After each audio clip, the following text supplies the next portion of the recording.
샬롬. 여러분 정말 반갑습니다. 특별히 오늘 더욱더 마음이 기쁜 것은 우리 어른들이 어린아이들을 위해서 어린이날을 제정한 바로 5월일 어린이날이기 때문에 그렇습니다. 주변을 나가보니 그동안 코로나로 인해서 나오지 못한 어린아이들이 부모들과 함께 친구들과 함께 마음껏 뛰노는 모습을 보고 돌아왔습니다. 이 어린이날은 1923년 방정환 선생님이 처음으로 어린이날을 기념하기 시작해서 계속 이어오다가 1961년에 5월 5일 날을 어린이날로 정식으로 제정해서 지금까지 지켜오고 있습니다. 참으로 어린아이들은 우리 어른들의 스승이기도 하고 꿈이기도 하고 이 나라 이민족의 미래이기도 한 후배들이죠. 아마 여러분의 가정에 어린아이들이 있을 것입니다.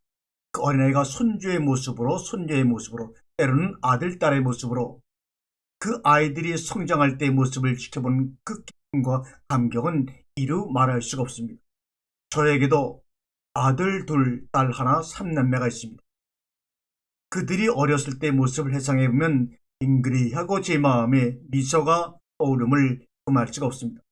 지금도 다 각기 가정을 꾸미고 아주 행복하고 아름답게 주님을 섬기면서 살아가고 있습니다. 그 세 자녀의 두 자녀는 신학대학과 대학원을 나와서 주의 길을 걸어가고 있습니다.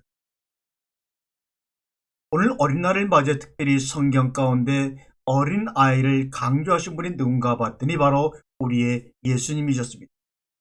우리 예수님은 참으로 아이들을 사랑하셨던 분입니다. 아이들이 예수님 곁으로 오는 것을 막지 말라고 제자들에게 이야기도 하셨죠.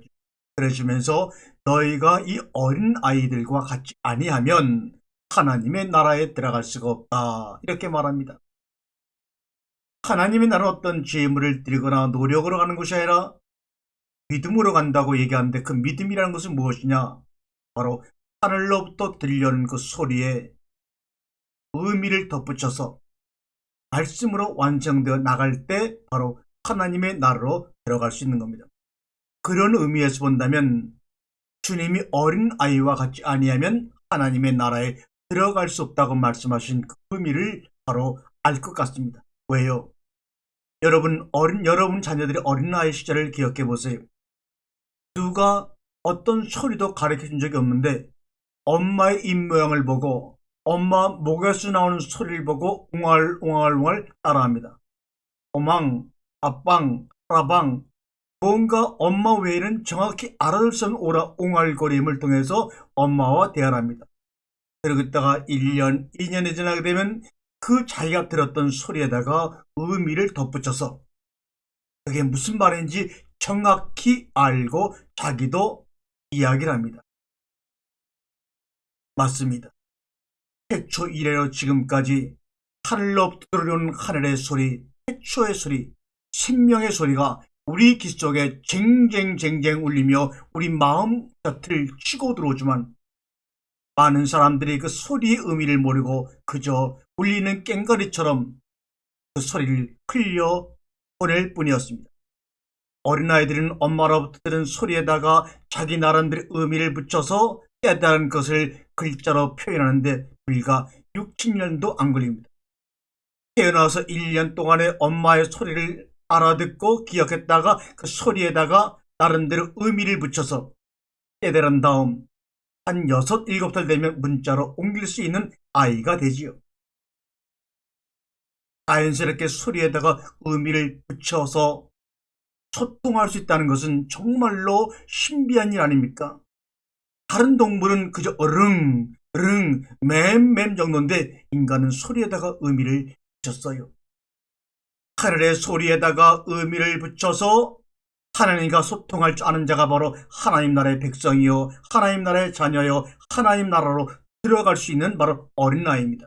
그러므로 장성했다고 하늘의 소리에다 의미를 붙일 수 있는 것이 아닙니다. 우리들의 마음이 부드럽고 어린 아이와 같은 마음으로 온전히 회복된 마음을 가지고 있지 아니하면 하늘의 소리가 여러분을 향해서 끊임없이 들려와도 우리는 그 소리에다가 어떤 의미를 붙여서 깨달을 수가 없는 것입니다. 하늘에서 들려오는 소리에다가 의미를 더할 줄 아는 사람만이 글로 쓰여진, 문자로 쓰여진 성경을 볼 때 또 바로 보고 이해하고 깨달을 수가 있고 하나님을 만나고 자신을 만날 수가 있는 것입니다.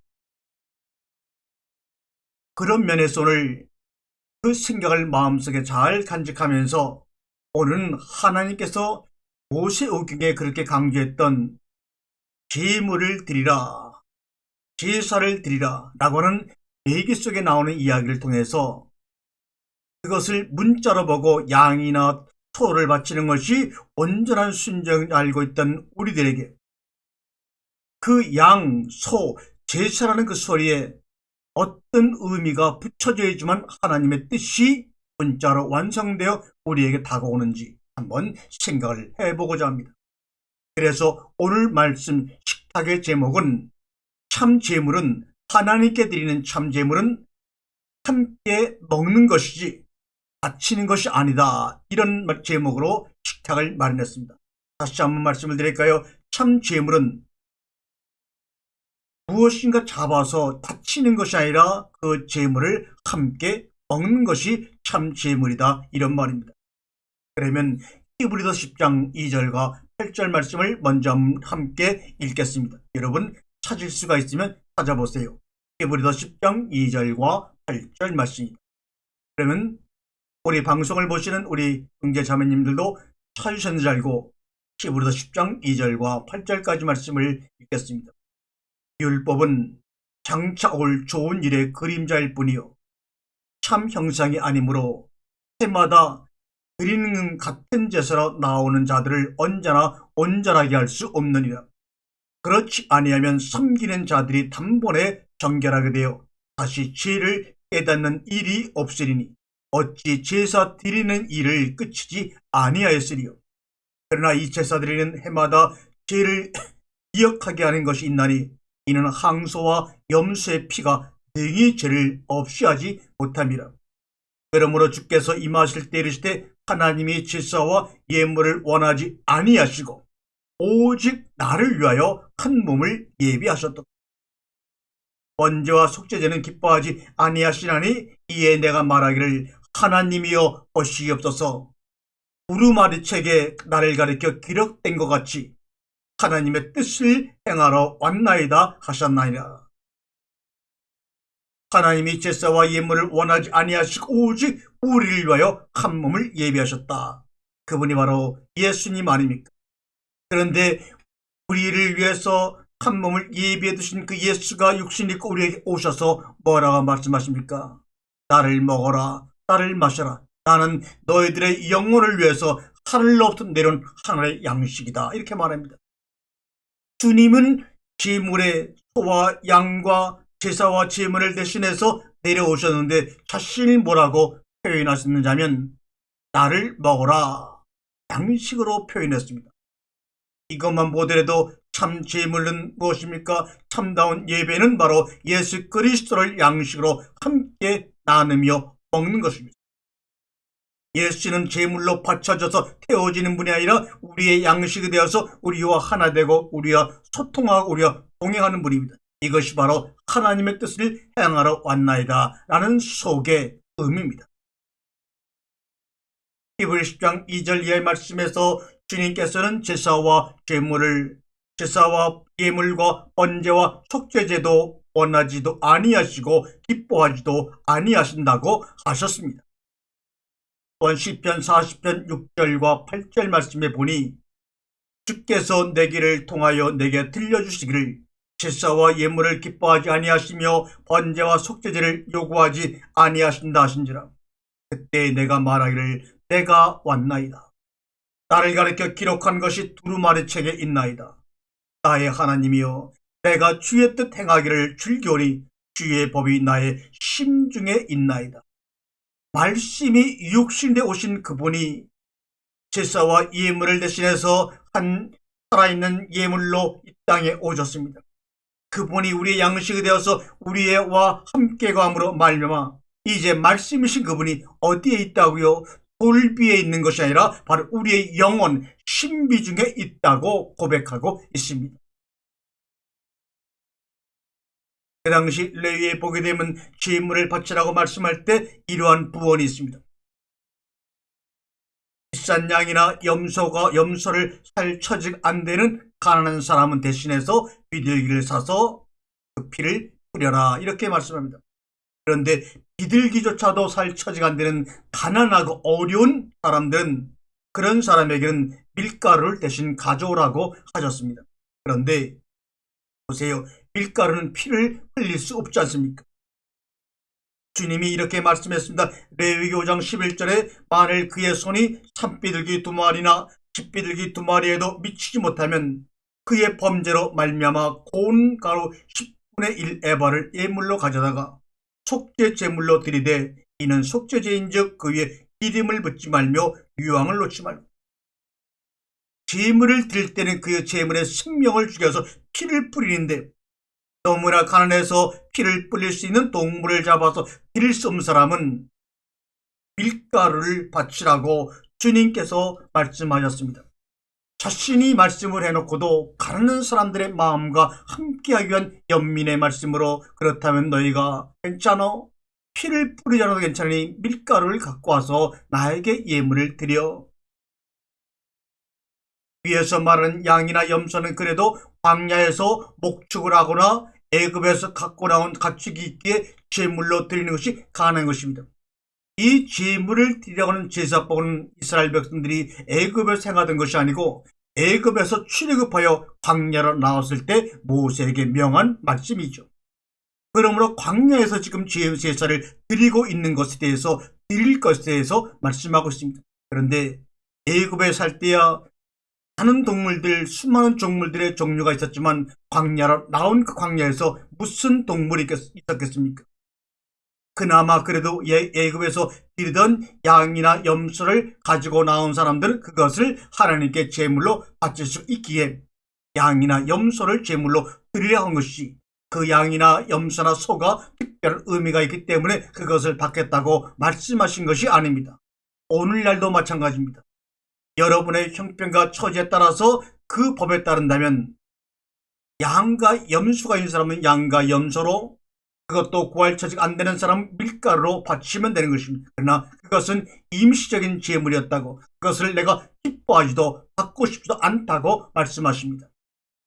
그 모든 제물의 연습 과정 속에서 온전한 제물로 내가 이 땅에 왔으니 내가 제물로 드려줄 테니 그 드려진 제물이 온전한 제물로 하나님 아버지의 마음에 흡족한 제물이 되기 위해서는 드린 날을 너희가 먹어야지만 그 예배가 완성이 되는 거야, 이런 말입니다.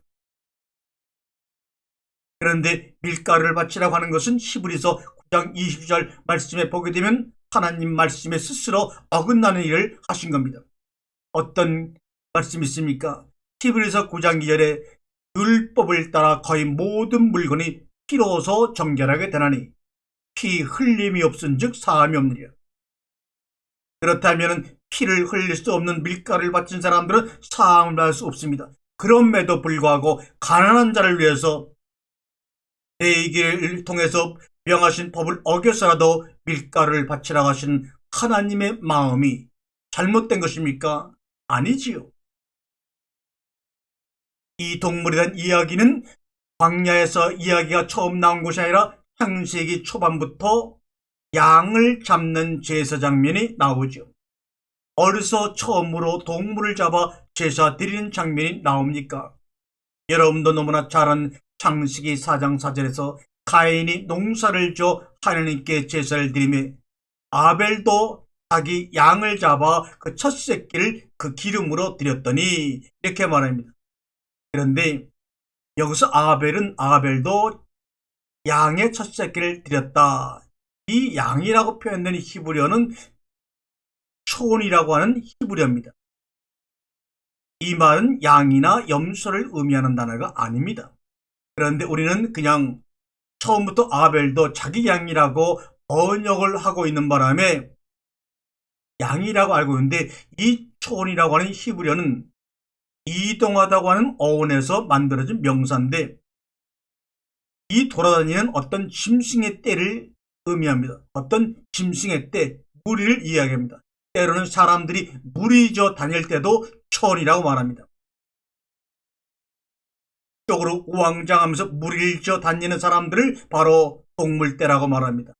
그럼 여기는 양이나 염소나 소나 어떤 동물과 상관없이 무리지어 이동하는 떼들을 얘기해서 초원이라고 한 것이 딱 집어서 어린 양의 새끼를 잡아서 기름을 들였다 이 말은 아닙니다.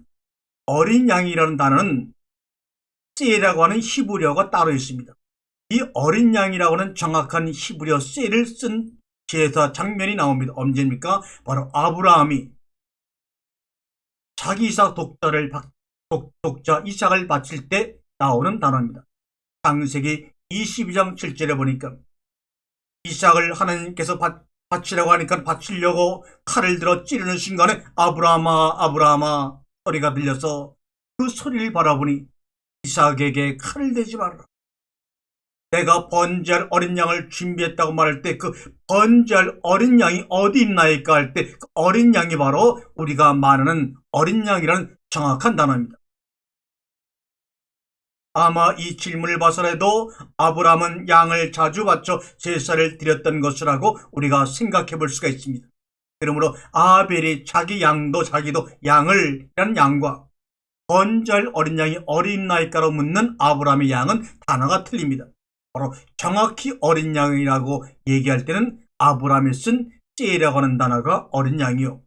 아벨이 자기도 양이라고 할 때 그 양은 이동하는 동물의 떼들을 이야기할 때 양이라고 했지. 아니 하나님이 양을 바치라고 아벨에게 한 적도 없고 제물을 드릴 때는 꼭 양을 바쳐야 된다는 법칙도 없고 가인과 아벨 때는 어떤 법칙도 문서로 글로 소리로 이야기하신 적이 없으므로 이 떼지어 다니는 동물들 중에 하나를 바쳤다 이 말이지 양을 바쳤다 이렇게 우리가 찍어서 번역하면 안 되는 거지요. 위에 아벨과 아브라함의 제사 장면에서 양을 바치는 것이 제 용서와 관련이 있다는 어떤 단서를 찾을 수 있는지를 위에 구절만을 읽어서는 양을 바치는 절대로 알 수가 없습니다. 왜 양을 바치는 제사를 했는지 알 길도 없습니다. 설명도 나오질 않습니다. 양을 바치는 그 제사가 우리가 알고 있는 대로 우리의 선입관념처럼 죄 용서를 위한 것인지 단순히 하나님을 찬양하는 행위인지 아니면 뭔가를 간구할 것이 있어서인지 정확하게 우리는 판단할 수가 없습니다. 아래 문맥을 보고 우리가 유추해 볼 수 있을 따름입니다. 그러나 아브라함이 이삭을 번제물로 드리려는 행위는 하나님 신앙에 대한 시험이었습니다. 어떤 사람들은 하나님이 아브라함의 믿음을 시험하려고 아브라함에게 하나밖에 없는 아들 이삭을 바치라고 했다고 생각을 합니다. 그것도 일견 맞을 수 있습니다. 그러나 이 아브라함이 살던 그 당시의 고대 근동의 환경을 알게 되면 엇됩니다. 아브라함이 살던 고대 근동 당시에는 자기가 섬기는 가장 높은 신에게 드리는 제물 중 가장 크고 위대한 제물은 바로 자기의 생명같이 여기는 자기의 첫 아들, 첫 자식을 바치는 것이 바로 가장 큰 제물이었습니다. 인신제물, 즉 사람을 제물로 드리는 제사가 성행했던 바로 그 시기에 하나님으로부터 아브라함아 내 아들을 바치라는 음성을 들은 겁니다. 그래서 아브라함은 사실 또 사라도 마찬가지로 신들에게 인신 제물을 자기의 첫 아들을 드리거나 바치라는 명령은 놀라거나 그다지 사실 새로운 것이 아니었습니다. 하나님이 아브라함에게 이삭을 바치라는 소리를 들었을 때 아들을 바치라는 것 때문에 놀란 것은 아닙니다. 분명히 놀라기는 놀랐을 것인데 아들을 바치라는 이야기 때문에 놀란 것이 아닙니다. 자식을 바치라고 해서 놀라기도 하였겠지만 당신이 그동안 나에게 하신 말씀을 내가 들어보면 여호와 당신은 내가 그동안에 섬겼던 달신이나 주변의 수많은 다른 신들과는 전혀 다른 신인 줄 알았는데 아니 뭐라고요? 다른 신들처럼 나의 가장 사랑하는 아들 이삭을 제물로 바치라니요. 그렇다면 당신도 내가 주변에서 늘 보던 그 신들과 다른 것이 다른 신이 아니네요. 이런 마음이 들었을 것입니다. 당신도 그 신과 똑같습니까? 그런 마음이 들면서도 아니야, 내가 그동안 듣고 알았던 그 여호와 하나님은 내가 알던 주변의 다른 신과는 다른 분이야. 그렇다면 한번 다른 분인지 같은 신들인지 내가 한번 시험을 해봐야지 하면서 시험의 대상으로 다른 신들에게 했던 것처럼 자기 아들을 인신제물로 바치고 싶었을 것입니다. 이삭을 제물로 바치라는 얘기가 하나님이 아브라함을 시험한 것이냐, 아브라함이 하나님을 시험한 것이냐? 여러분, 어떤 것이 맞을까요? 신앙으로만 본다면, 믿음으로만 본다면 아브라함이 하나님의 소리를 듣고 순종하여 이삭을 바친 것이 맞습니다. 그러나 그 당시 고대근동의 환경을 보고서 신앙을 떼어놓고 실체에 다가가게 되면 아브라함이 하나님을 시험한 것이 맞습니다. 역시나 여호와 하나님은 그동안 아브라함이 알고 섬겼던 다른 신들과는 전혀 다른 유일한 신이심을 이삭을 향하여 칼을 멈춰라. 내가 이삭을 대신하여 나에게 번제할 어린 양을 준비해 놓았노라. 이 한마디에 아브라함의 신앙은 급격히 상승했습니다. 내가 의심한 게 잘못이구나. 내가 만난 여호와 하나님은 주변의 다른 신들과 사람을 제물로 받는 다른 신들과는 전혀 다른 유일하신 분이구나 라고 알게 되었던 것입니다. 바로 아브라함의 믿음을 시험하려고 하나님이 이삭을 바치라고 하신 것이 아니라 거꾸로 하나님이 아브라함에게 시험을 당한 적이 되는 것이죠. 아브라함아, 너의 믿음을 통하여 내가 나를 증명해 보이겠다, 이 말입니다. 아브라함아, 너의 믿음을 통하여 내가 다른 신들과 다른 신임을 증명해 보이겠다는 것입니다. 창세기에 나오는 읽어드렸던 구절들을 촉계 제사와 관련하여 이해하는 것은 선악과 사건을 원죄로 규정하는 것을 기본으로 묶여있기 때문입니다. 창세기 3장 21절에 여호와 하나님이 아담과 그의 아내를 위하여 가죽옷을 지어 입히시니라 이렇게 말합니다. 그런데 여기에 짐승을 아무 생각 없이 지금까지 누구나 양이라고 생각하고 양의 가죽을 잡아서 그를 위해 옷을 입혀왔다고 믿어왔으나 본문 어디에도 또 가죽옷이라고 사용한 그 가죽이란 단어도 양이라는 단어와는 전혀 상관이 없는 땡뚱맞은 단어입니다. 원죄가 있었기에 어린 양을 잡아서 옷을 입혔다. 그러면 어린 양은 원죄를 용서하러 오신 예수 그리스도라고 계속해서 잘못된 연관을 지어온 것입니다.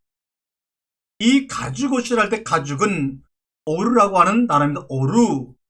이 오르라고 하는 단어는 다양하게 쓰인 단어입니다. 모세의 얼굴 피부를 얘기할 때도 오르라는 말을 썼고, 세 달의 가죽이란 말을 쓸 때도 오르란 말을 썼고, 청화지의 가죽이란 말을 쓸 때도 오르란 말을 썼고, 또한 레위기에서는 피부라는 말로 가장 많이 사용된 단어가 바로 오르라고 하는, 바로 여기서 말하는 가죽이라는 단어입니다. 그런데 어떻게 이것이 양이라는 단어로 양의 가죽이라고 바뀌어버렸는지 정말로 천지가 격변을 누리시고 놀래 놓으십니다. 또 킴제임스 번역이나 NIV 영어 성경을 보게 되면 이 가죽이라는 이 오르라고 하는 단어를 뭐라고 번역했냐면 물소 가죽이라고 번역했습니다.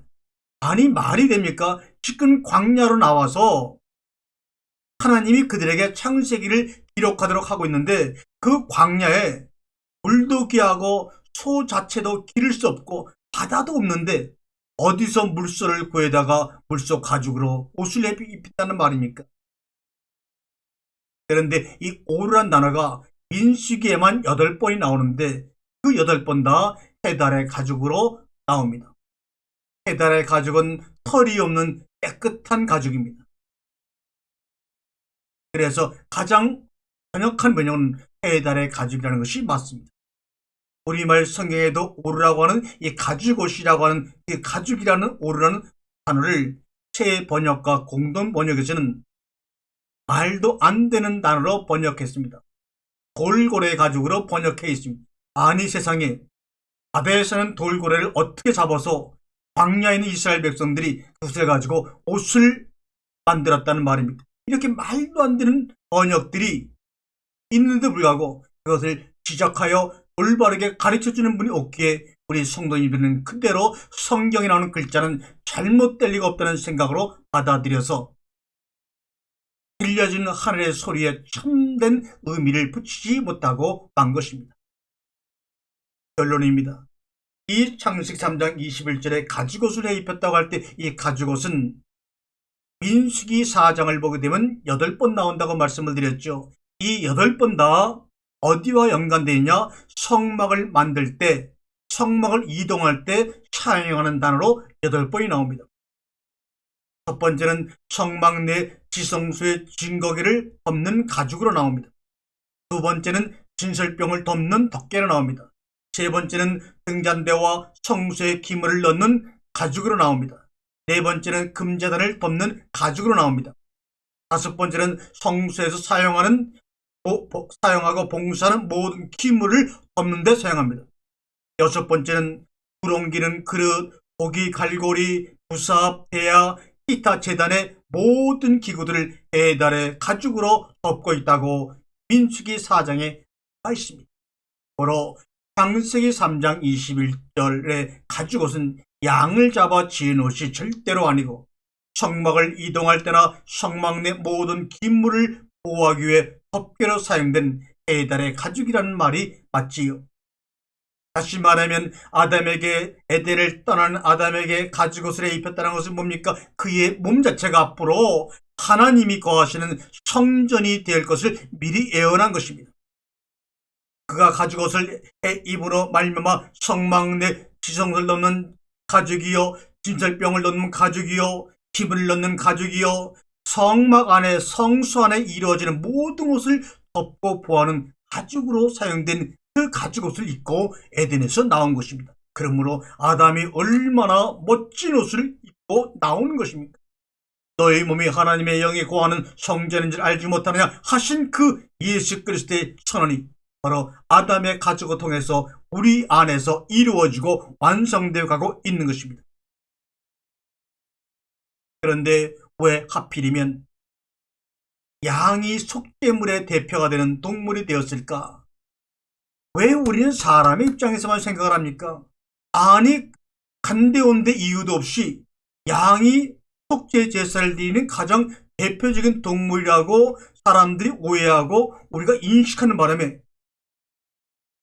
지금까지 수천 년 동안 수백억 마리의 양이 죽음을 당했을 것입니다. 양도 하나님께 지음을 받아놓고 양을 보고 하나님이 뭐라 그랬습니까? 참으로 보기에 좋구나. 우리와 똑같이 다른 동물들과 똑같이 보기에 좋았더라는 음성을 듣고 태어난 양이 무슨 죄를 졌길래 양의 입장에서는 너무너무나 억울하고 억울했을 것입니다. 그로 인해서 얼마나 많은 양들이 속절없이 이유도 없이 죽어나갔는지 여러분은 알고 계십니까?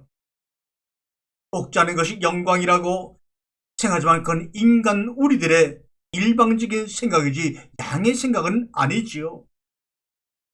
그 당시 400년 동안 종살이한 세계 최대 강국 이집트에서는 양은 태양신을 상징하는 상징물의 머리였습니다. 그렇게 처음으로 인류 가운데 광야에서 험한 사막에서 생명을 끈질기게 유지하는 그 양이 너무나도 강인하게 보여 태양빛이 내려지는 강렬한 태양 속에서도 살아남은 그 양의 생명력이 너무나 끈질기요. 태양신 라의 머리로 이집트 백성들이 양을 삼은 것입니다. 이것이 양이 인류 가운데 드러난 첫 번째 상징이요 사건입니다. 따라서 이집트에서 양을 죽인다고 하는 것은 이집트인들이 섬기는 태양신에 대한 절대적인 모독이었습니다. 이집트에서 양을 상하게 되면 사형에 처하는 법도 있었습니다. 이 정도로 양은 이집트 나라에서 정말 생명을 상징하는 아주 존귀한 동물입니다. 이 사실은 모세와 바로 왕의 대화에서도 양이 얼마나 이집트에서 귀한지 여실히 드러납니다. 끔찍한 재앙으로 고통받던 바로가 너희가 믿는 신에게 제사를 올려서 이 재앙을 물리쳐 달라고 부탁을 할 때 모세가 무엇이라고 대답합니까? 출애굽기 8장 25절에 여호와께 제사를 드리는 것이 애굽 사람이 싫어하는 바인즉, 도대체 이게 무슨 말입니까? 여호와께 제사를 드리는 것이 애굽 사람이 싫어하는 것인즉, 제사 자체를 싫어한다는 말입니까? 아니면 무슨 말입니까? 여기서 애굽 사람이 싫어하는 바인즉, 모세는 지금 이렇게 말합니다. 이집트인들의 가장 최고신은 태양신을 상징하는 양을 죽여서 제사를 지내는 우리를 당신들이 살려주겠습니까? 이 말입니다. 이게 바로 그 당시 이집트에서의 양의 위상이었습니다. 바로 이런 사항을 두고 하나님이 내리시는 구체적인 유월절 명령을 출애굽기 12장 3절 이하에 보면 나와 있죠. 첫 번째로 양을 며칠씩 우리에 가두어라. 두 번째, 그 양을 죽여서 그 피를 문설주에 발라라. 세 번째, 늘 양을 고기는 삶아 먹던 그들이 양은 절대 삶지 말고 머리와 내장까지 다 태워라. 머리와 내장까지 그 고기를 태울 때 그 양을 굽는 냄새가 얼마나 진동을 하겠습니까? 얼마나 냄새가 독하겠습니까?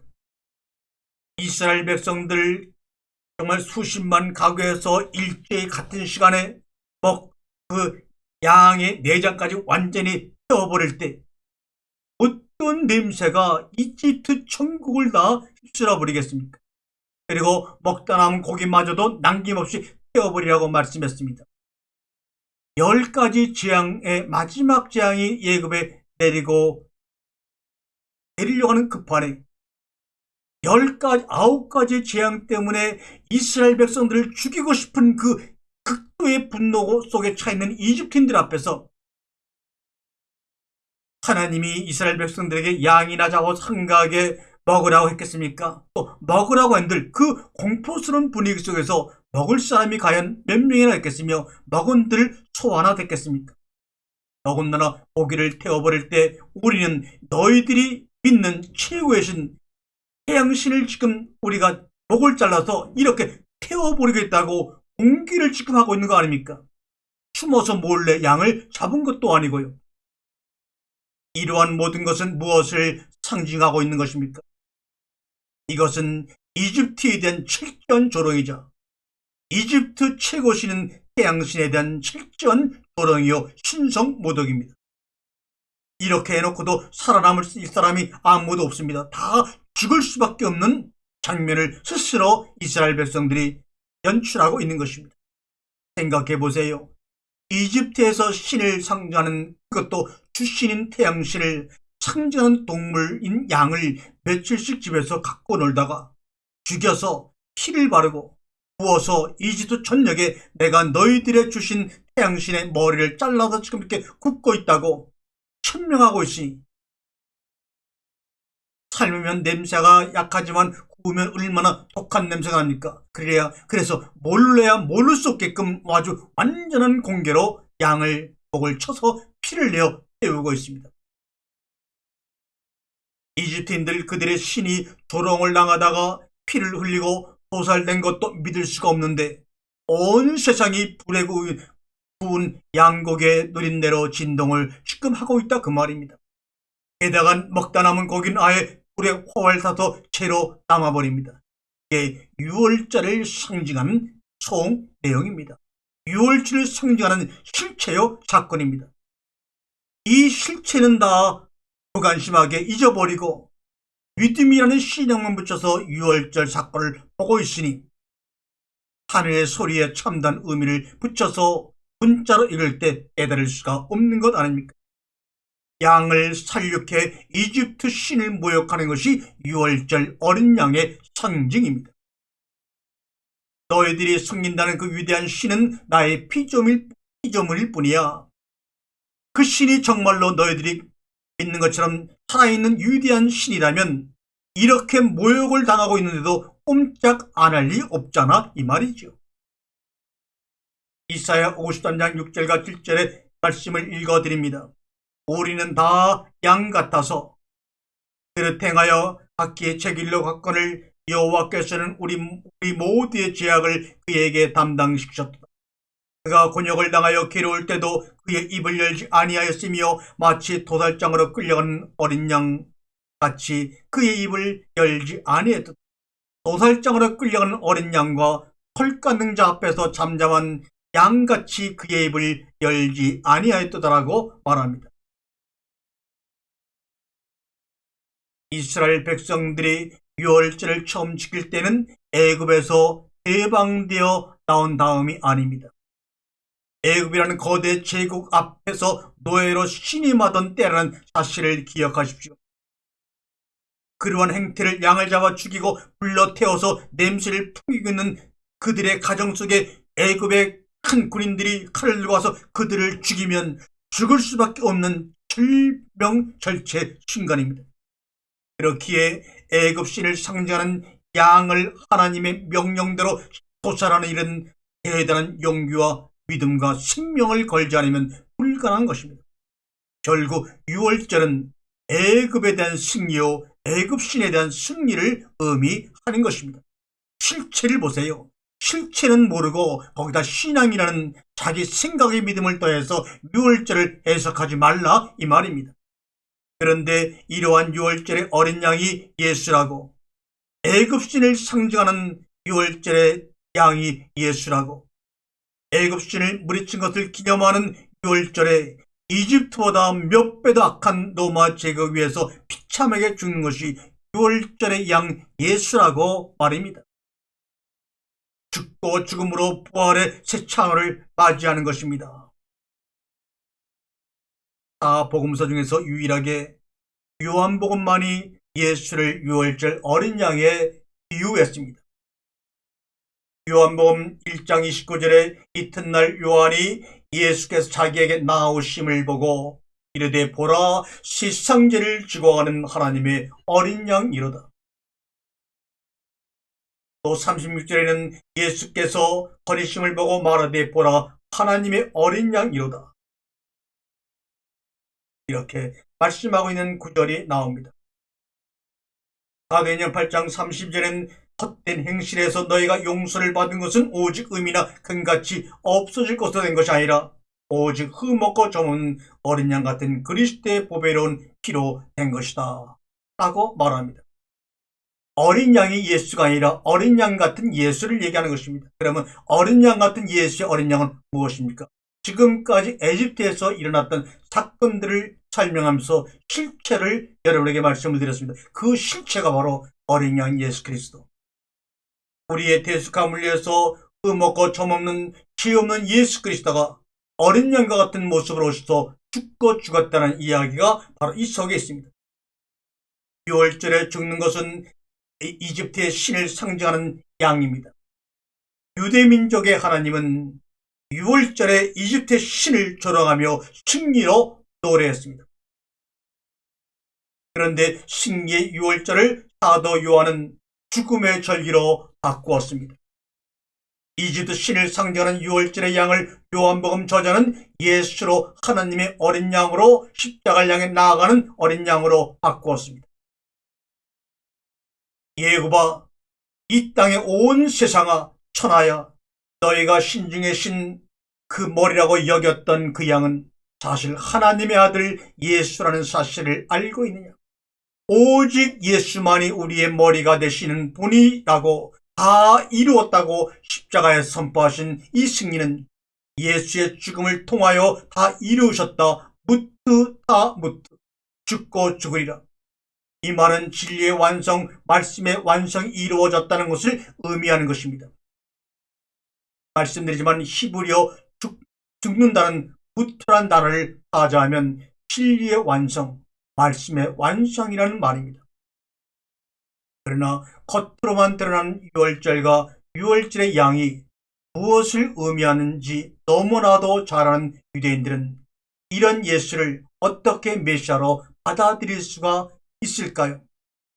그러나 그들은 하나님에서 진리를 알지 못한 행위입니다. 그래서 예수를 신성모독죄로 십자가에 달려 죽게 한 것입니다.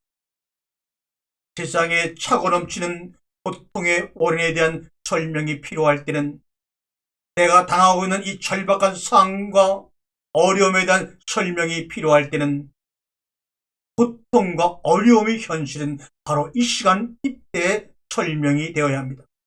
그런데 작금의 기독교는 지금의 모든 것은 고난과 고통 속에서 살지만, 모든 것이 희미하지만 나중에 천국에 가면 다 명확하게 볼 것이니, 살아있는 동안에 하나님을 위해, 교회를 위해 헌신하고 충성하고 숭배하고 그분을 섬기라고 가상 현실 속에 우리를 미래 속으로 집어넣어 가둬버리고 맙니다.